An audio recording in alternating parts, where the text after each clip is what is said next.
Bapak Ibu, topik pembahasan kita adalah hypnomotivation. Apa yang dimaksud dengan hypnomotivation itu?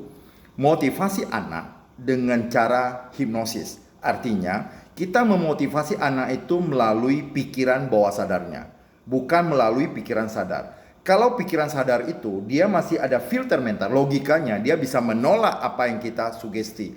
Tapi kalau melalui hipnosis, melalui pikiran bawah sadarnya, dia akan menerima semua sugesti positif yang telah kita masukkan ke pikiran bawah sadarnya.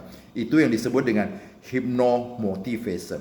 Biasanya hipnosis atau hypnomotivation itu paling bagus untuk anak-anak, khususnya yang mereka SMP ke atas. Kenapa? Pada saat itu pelajaran sudah mulai berat, mereka stres dan sebagainya, sehingga lama-kelamaan itu mereka tidak fokus dan mulai malas untuk belajar. Dan akhirnya mereka lebih banyak berkeluyuran daripada belajar. Ketika berhubungan dengan belajar, dia akan stres, depresi, dan sebagainya.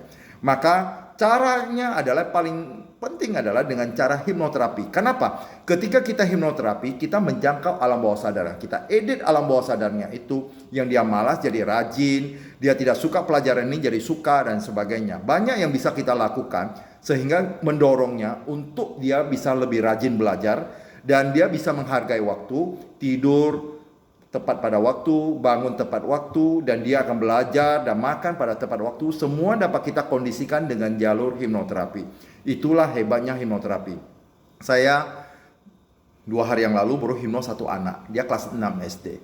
Dia disuruh untuk hipnosis ya, untuk terapi, tapi ada satu hal yang saya masukkan tanpa persetujuan orang tuanya.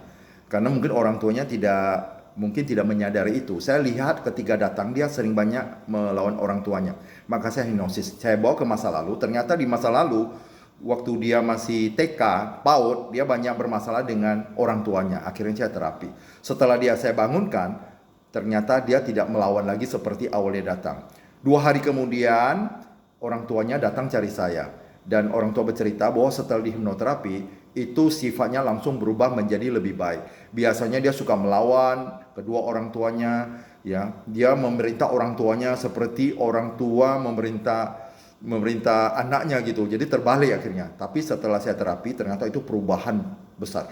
Memang cara terapinya dengan sugesti, tapi manfaatnya, perubahan yang positif itu luar biasa. Begitu juga terjadi pada anak itu.